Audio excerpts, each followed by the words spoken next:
Alright, let's do this. So, quick video about these lovely people. And if you don't know who these people are, then you've had your head in the sand. It's a very high profile case at the moment. Little Charlie baby there. That's mum and dad. And Charlie's not been born in the best of health. And so there's a lot of controversy going on with this little baby and what the NHS can or can't do with it. So I just want to throw my 2 cents in there because this is obviously a matter of life and death. The baby has got a very rare genetic disorder that means that his cells don't produce energy or something like that. That's what I heard on LBC this morning. And it's, you know, I think there's only 16 people ever born with this defect. They've been to the court system. They've been all the way up to the European Court of Human Rights, and everything's been ruled against them. So, so basically, now they're in a position where the hospital are with the power of a court order, are now in a position where no, we need to start thinking about terminating this poor little baby's life. So I just want to throw my 2 cents out there about this. Now, it's a complicated matter, but I'm going to try and keep it as streamlined, as simple as possible. Now, one thing I will start off by saying is court. Right? When someone brings an action to a court, it's the prosecutor's case. Okay. Prosecutor brings the court case to the court, and you get pulled in, like this lovely little trio here. They get pulled in as the defendants. Okay, now I don't know what courts they've been into. It doesn't matter. I guarantee you, they're all. It's either, you know, it's all going to be government-based courts, whether it be family court, or whether it be that would be Crown Court, but it'd be like the High Court. You've got the Court of Appeal, and then obviously they would have taken it up most recently to the European Court of Human Rights. Okay, so all those courts are courts of the government. Put up and down the chain, and I'll explain this later. They've gone up and down the whole ladder, if you like, of courts with the government, and they've obviously had no success. Surprise, surprise. And yeah, so I just want to offer a little bit of hope out there, and it's only hope, nothing more, nothing less. First of all, capitalisation. Everyone needs to know what capitalisation is, because it's all relating to Roman law. And these seem to be the people in charge of our country. Love a bit of Roman law. Now, capitalisation of words is very important. So when you fully capitalise something like that, that means it's owned by someone. It's completely my words, my saying, my property. Don't you dare use this. You can't use this. When you have lowercase, like this guy John Doe, that means he's almost like a deity status. Okay, it's almost like a sovereign. All right, he can pass through walls, part the seas. You know, he's not bound by nature. Okay. Or if there was one man on the planet, I suppose you could also say that would be, you know, one person ever left on the planet. That would be how they would write their name, if they would even need a name. Right, anyway. And then we got, it's called Capitis Diminutio. Okay, so in Roman law, it's a diminishing or abridgment of personality. A loss of, a meaning of diminishing the status through the use. So diminishing your status, right? So whatever your status may be, it's looking at diminishing it through the use of capitalisation. All right. So minima,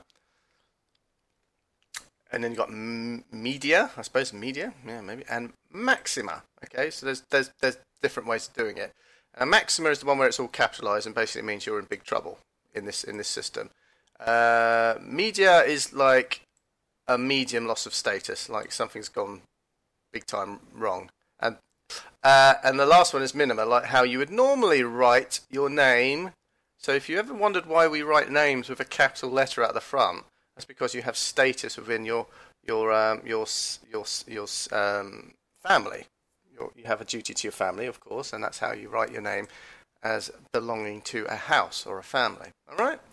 Now, you might say, what a load of bollocks. Now let's go to the Citizens Advice Bureau before they take this down and correct it. Well, not correct it.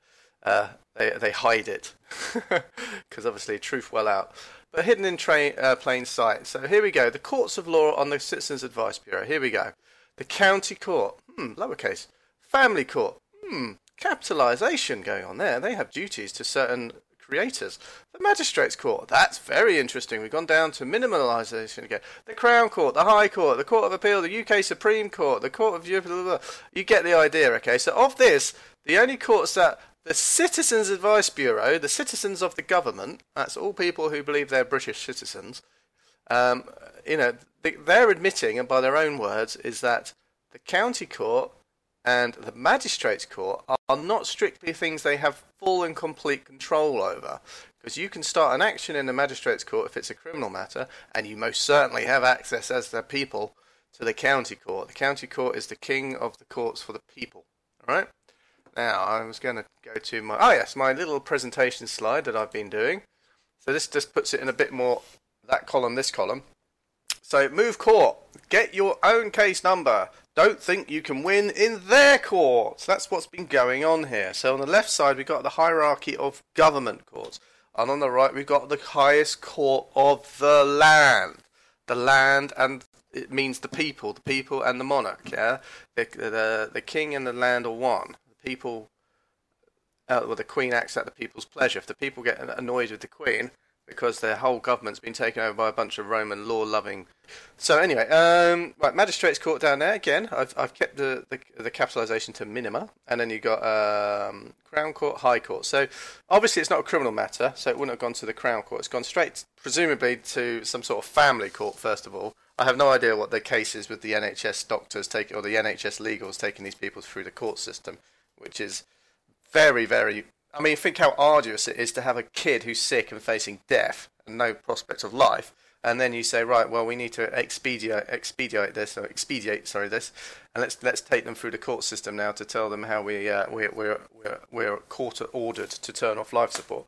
So anyway, they've gone up through that system, and like I say, all that stuff on the left side, ignore it. You don't care about all those supreme, mega, awesome, best court of ever creation, or the highest court and the European Court of Human Rights. Now, European Court of Human Rights is actually quite a good. I am pro European Court of Human Rights because it encapsulates a lot of the common law principles in a document like a Magna Carta Part 2. I think they've described it as. So it was a post-war document that has basically enshrined some of the freedoms that the legal society and the barons and the nobility all take for granted within their society. But of course we're not in their society, so we're going to get our asses out of that society and say, oh, you know what, I don't know anything about Roman law, I don't know anything about the legal society, can I just bring this case before the people, because people like-minded like myself will be my best judge, because we're all a bunch of plebs. So that's basically where you go to county court. So whenever you so in this case, let's get the cases out. All that going up and down the left-hand column is obviously going to end as it has. And everyone's thinking, hang on, the world is offering out their hand to help us. The Pope, for Christ's sake. The Pope, the Catholic Church, is offering an olive branch. Spiritual descendants of the Roman Empire have offered out the Roman olive branch to this family. And then, of all the hated people on the planet, Donald Trump, what a man, has come out and said, look, get him over here, we'll do it the right way. But, of course, now they're in a limbo state where they can't actually disobey the court order. All the medical people are presumably having this in their head that, no, we've been ordered, we've got our decision, we've got our ruling, you know, our word is the law now, which is technically correct until these people realise how to take themselves out of their jurisdiction and bring the government, i.e. the people who are set up to serve the people, you bring the government to county court and then you basically will have your way with them. And the reason I'm doing this is obviously because a little baby's life is on the line. And it's only the right thing to do. If we can help while we have an opportunity, then what's stopping it?